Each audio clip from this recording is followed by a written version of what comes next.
Yeah, it's a twisted work that represented a kind of music that I could never write for orchestra because it requires much too much in terms of rhythmic precision, complicated rhythms and that need to be played homophonically. So that was why I took the chamber music route for this, and indeed the players took about 250 hours learning the piece and getting it together, which is a lot more than that's 238 hours more than you're going to get with an orchestra. Or 248, see, my math is bad. You get about 2 hours with an orchestra. So when you write orchestra music, you simply have to simplify. You cannot write really complex things for orchestras because they won't get it together, but they're going to play it anyway, and if it sounds awful, the composer will be blamed. No one ever thinks that a performance is bad. They just think if a piece sounds terrible, well, it was a terrible piece of music. So eventually, one does learn, as I did. I used to write, when I started out, much more challenging orchestra music than I do now. It still is challenging, but the challenges are more for individual players than for ensemble issues. The real problem is when you just are asking an awful lot in terms of coordinating 90 or 100 players. And the irony is that you have the least amount of time to get the most number of people to play music together. If you write a piece for solo piano, the pianist, at least theoretically, has as much time as he or she wants, thousands of hours if necessary, to learn that piece. But the amount of time that will be devoted to your work goes down the more the number of players increases. So anyway, so as for the quartet, yeah, I mean, I know it sounds utterly bizarre and strange, I know, but I've always been fascinated by what I suppose could be generally grouped as issues relating to brain dysfunction. On one hand, there's there are mental illnesses, but also physical things such as epilepsy or Tourette's or whatnot, and somehow trying to imagine an equivalent in sound of what it would be like to experience various of those kinds of conditions. And so this is very much one of those pieces. It really does convulse and twitch and just kind of generally act. This being more of a physical than a mental illness piece. This is more of a kind of a grand mal seizure sort of work rather than a psychosis kind of work. But anyway, it's a charmer. So there it is. They all have copies of your score too. Well, yeah. It's more than I actually have at the moment, but it's not. I mean, look, it's in 3 movements, kind of, well, 2.5. The last fast section is kind of a truncated recapitulation of the much longer first movement. The middle movement being slow and the longest of the 3. Oh, thank you. The one thing I will talk about, I suppose, because some students find it interesting. I mean, I must admit that I recognize that how one constructs a piece of music seems to be well, it certainly is important and is always of great interest to composers in the shop talk sense, but it's really not what a piece of music should be about.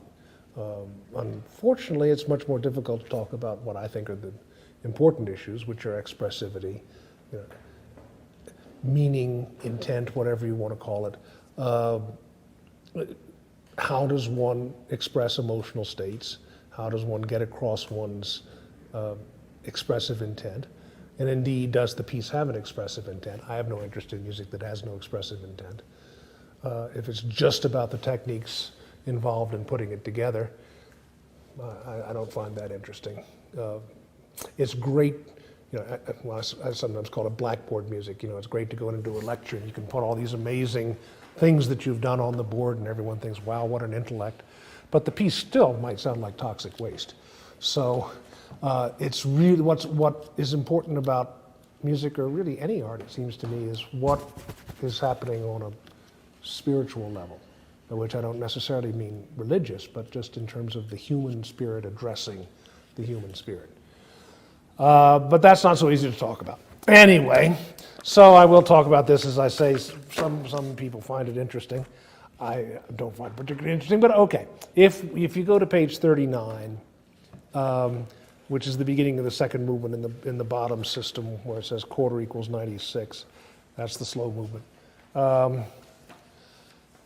What I do here, and I have done in other works, because I don't know, it just seems workable to me, is to have it's really kind of a set of variations, but if you imagine an enormous wheel, well, not that enormous, but a wheel, like a bicycle wheel, with spokes on it, instead of doing a variation of an entire melody in the old 18th, 19th century sense, each go through of the wheel is made up just of a series of smaller individual spokes. So if you look at the first spoke, it's this descending quarter note passage, which is then repeated on the following page. The next spoke is this kind of somewhat contrapuntal, in this case very, very high passage, which culminates in a pair of glissandi, well, actually 3 glissandi. The next spoke would be in this case, contrary motion. I'm on page 41, second bar. Contrary motion, one note is held in the second violin, the lower strings go down, the first violin goes up, again culminating in these kind of twitchy tremolos. The next spoke beginning the final measure of the page. Again, these thicker sustained harmonies, which gradually are ascending in different voices. That also culminates in glissandi, around measure 521, etc. The next spoke is this very quick 16th triplet music. Actually, this is the last, I'm sorry, that's the last, I just turned to that page. But you get the idea. What happens then is that this entire cycle is started over again, but each spoke is varied. Instead of thinking of the entire thing as being varied, each spoke is varied. So let's go back and actually think of the first spoke as a variation now. Now, where the heck is that? Well, that's right, we do have double-sided stuff here, don't we? That's still the first movement. All right. Okay, yes, page 32. So there again, you see the first spoke, the quarter notes, the second spoke, the kind of contrapuntal thing, which in the last, what I thought was the first time, shows you how well I know my own piece. I haven't looked at it in ages. This time here, the first time, it's an upward glissando. As you may remember, it's a downward glissando in the passage we just looked at. Then you see in measure 417, here the motion is all downward.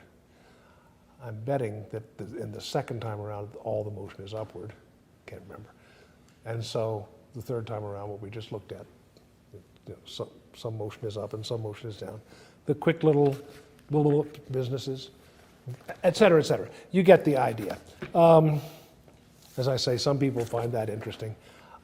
My eyes tend to glaze over whenever people start talking analytically or technically about their work.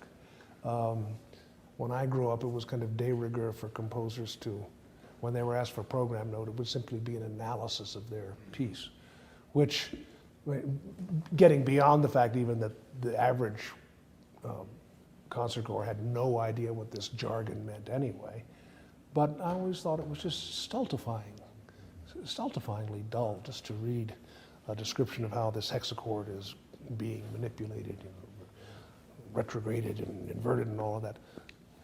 Who cares? So anyway, unless anybody has any questions about the piece, sure. So you see this focus just sort of like a way of generating material, like, just... Yeah, well, yeah, instead of one long arching piece of material that will be varied as a whole, if I just have, it's almost like it's like a modular form, or like little mosaic tiles. Here's this little 3-measure bit of material, then another one, and then another one, and another one, and then thinking of each of those as being varied separately, but still in the same order, although there's no reason it would have to be.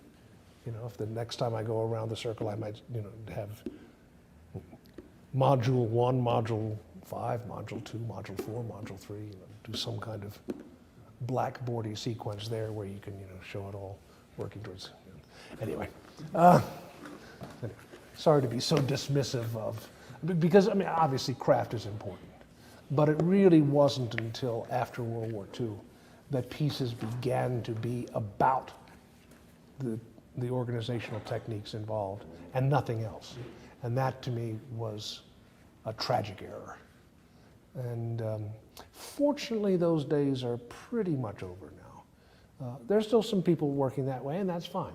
The biggest objection I had was that when I was going to conservatory, that was pretty much the only way. Serialism was the true religion, and anything else was not only anathema, but even just beneath contempt. There's that famous statement from Boulez that anyone who does not see the necessity of serialism is useless. Well, we needn't get off on my feelings about Monsieur Boulez. He's very old now and won't be with us too much longer. So, you were talking about emotional states, and just talking about this piece because it was very striking for me.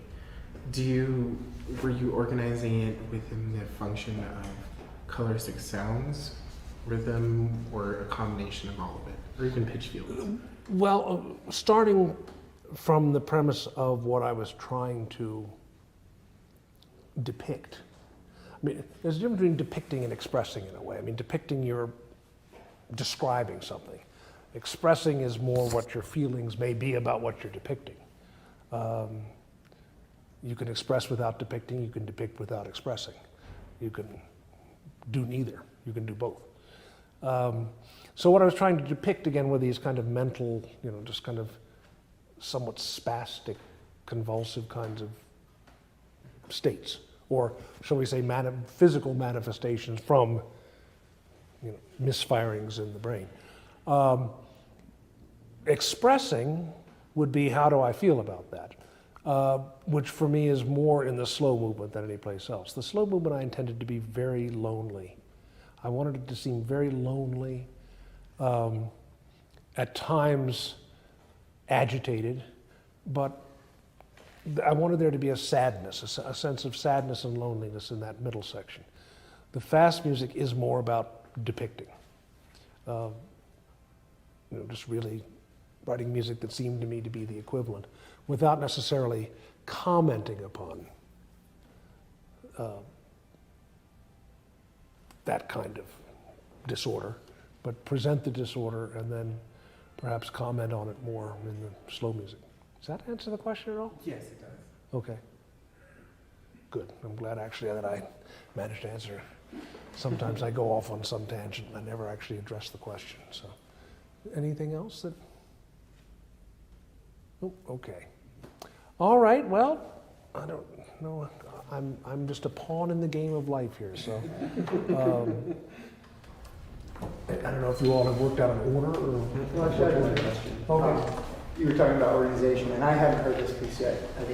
Couldn't make the concert this afternoon, but I'm going tomorrow night, so I'm excited. But speaking on organization, when do you, I guess as a composer, making those decisions to have something highly organized versus really letting it flow and making just sort of more arbitrary decisions in the moment. How do you come to terms with that in the process of composing? In 25 words or less, right? That's a big one. And everybody's different, of course. I need to have, I can't start a piece, and granted, my work habits are strange because I don't sketch. All I do is write the final score. That's the only writing I do. So I have to do a lot of mental preparation. And so I have to, first of all, know what the piece is about, what it's trying to say, you know, what the emotional world of the piece is. And then I need to, you know, kind of decide, to me, it's kind of almost like planning a road trip. If you're going to start in Washington and end in Boston, okay, so there are your givens. First, you know, you've got to know why. Why am I going to Boston? Which, well, Boston's a nice city. There are good reasons to go to Boston. But anyway, why am I going to Boston? What's the piece about? And then, you know, you plan, well, let's see. I mean, there are various ways you could go. Am I going to take the New Jersey Turnpike up, or am I going to take 95? You know, what am I going to do? How am I going to get from here to there? Well, if I'm going to Washington, I'll have to get around Baltimore, and then I'll need to deal with Wilmington and Philadelphia, and so on and so forth. And do I want to go around them, or is there something, maybe I want to stop off in one of those cities to do something, et cetera. You get the idea. And so when I have enough of a plan, it doesn't mean that I know what I'm going to see every mile of the trip, but I know where I'm beginning, I know where I'm ending, I know if I have things to do on the way. And then still, I mean, I don't know, I may start the thing and suddenly decide I need to go to the bathroom. Or I get hungry earlier than I expected, you know, I've got to stop for lunch. Those are the kinds of intuitive things that you've got to be open for. I would always try to talk a composer out of being so rigid about a system that they're just not going to deviate from it, not allow themselves the possibility that something unexpected might intrude and send things off in a different direction. I mean, I suppose it's possible that, you know, you're going to Boston, but suddenly you get a phone call from somebody and you have to divert to Cleveland, you know. I mean, I know that's a kind of a simplistic way of describing it, but what a lot of people would call a system or some kind of plan, you know, very complex plan that is being followed. For me, I set games up for myself. I consider them games. You know, some little organizational riddle that I'm going to solve. The main thing is that it's not audible and that it not be something that causes the piece to lose a good sense of flow. And I remember, it's terrible. I can't ever tell the story about Vaughan Williams because I heard recordings of him speak and kind of sounded like Winston Churchill. I can never do it without actually doing the Vaughan Williams, but I remember he was wonderful about talking about his music, and in his Ninth Symphony, which he wrote right at the end of his life, he said, everything that I had done to this point implied that at this point I would do invertible counterpoint. And I don't remember what to do that, but I would do an invertible counterpoint.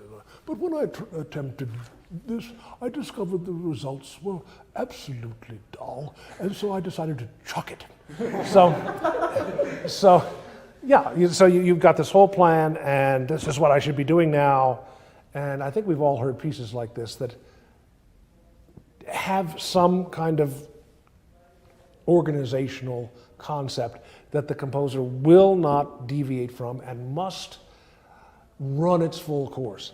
And in running its full course, often the proportions just are awful. The music starts spinning its wheels, it gets boring. So yeah, chuck it if you've gotten yourself into that situation. So when I say games, these are more localized kinds of things that I will do just to entertain me, as kind of self-entertainment, while I'm doing what is for me the more important thing, which is getting on with trying to write a piece of music that will mean something to people. But you know, to have no technical considerations at all in what you're doing, then you just are going to babble like a 2-year-old. You know, just if there's no form, no structure, no intelligence, no logic, that's just as bad as no emotion, no spirituality, no whatever. But I believe that the technique is the servant of expression. It's there to make the expressive message coherent and logical and intelligible, not to exist for its own sake. Thank you. Anything else? Just a quick one. Yeah. So you say you just make the score. Mhm. Do you have an editing process? Like do you edit as you go? Do you finish it and then go back? Well, I'm one of these dinosaurs that still does it all with pencil and paper. And so editing is not quite the same as it would be if I were working on a computer where I can just decide, oh, let's just put this measure there or whatever. So I've got to try to be sure that I've done it right the first time. And then down the road, if I feel the piece has too many blemishes, I'll just withdraw it. I'm not much of a reviser. Usually when a piece is finished, the double bar is drawn, and I know often I'm disappointing in seminars because people will say, well, in your first symphony, the way when you invert the Bruckner's seventh quote and so on, well, the first symphony was written 23 years ago. I'd forgotten within a week of finishing that piece what the hell I had done. Finished it, gone, and I'm on to the next piece. So I'm very disappointed when I say, I have no idea what I was doing there. But as a result, I tend not to go back and revisit pieces and try to, oh yes, I may change quadruple forte to quintuple forte. Little things like that. But anything in terms of really rewriting, I don't do. As I say, if there's enough that bothers me, I'll just euthanize the piece. And if there are an acceptable number of blemishes, I'll just go with it, live with it. But yeah, I know that a lot of people, and it is much easier when you're working on computer to make changes, to redo things. So that's an advantage that you have. Plus MIDI, the ability for you to hear what you have written in some fashion before people actually start playing it. But since I don't MIDI and don't use the computer, I'm kind of forced to do it the old way, and just hope most of it sounds okay when I'm actually confronted with it. And things never do. I mean, don't ever go to first rehearsals. Premieres, unfortunately, it's important to be sure that your parts aren't messed up.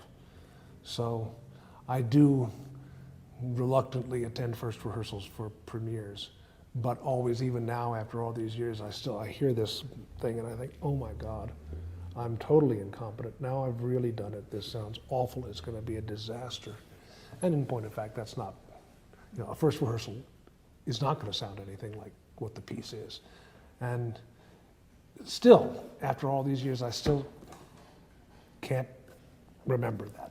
So, but if it's a piece that's already been played and I know how it goes, I always avoid the first rehearsal because it's just going to be dreadful. So, anyway, I don't know how I got off on that, but okay. Anyway. Well, we can start playing some pieces if you'd like. Okay. I have Barbara's up first. I have something, but he's got it ready. Two more copies. I may pick on people about notational issues, just so you know. Point enough. So this is a transposed score. These two. Yeah. Do you two want to share the tray list? Yeah. So this is a transposed score? No, this is actually. Then it's not a trumpet in B flat. It's a B flat trumpet or an F horn. When people think that when they say trumpet in B flat, they're identifying an instrument. You're not. You're identifying a transposition. What you're saying is the trumpet line is in B flat. Okay? So if it's a C score, you can never say clarinet in A or whatever. You have to say a clarinet. That's an instrument. Okay. Little picky things like this you'll be hearing from me about, but it'll save you woe later on. I'm sorry? Share a few here. Okay, sure. Track 4, is that right, Barbara? Yeah, 4, 6, and 8. Okay. We're going, okay. Okay, it's basically, I don't know if I can say a few words at first. It's actually a part of a 7-movement cycle for brass and percussion. And so these 3 movements of brass quintet and percussion are actually kind of embedded within solos for individual I instruments. see, okay.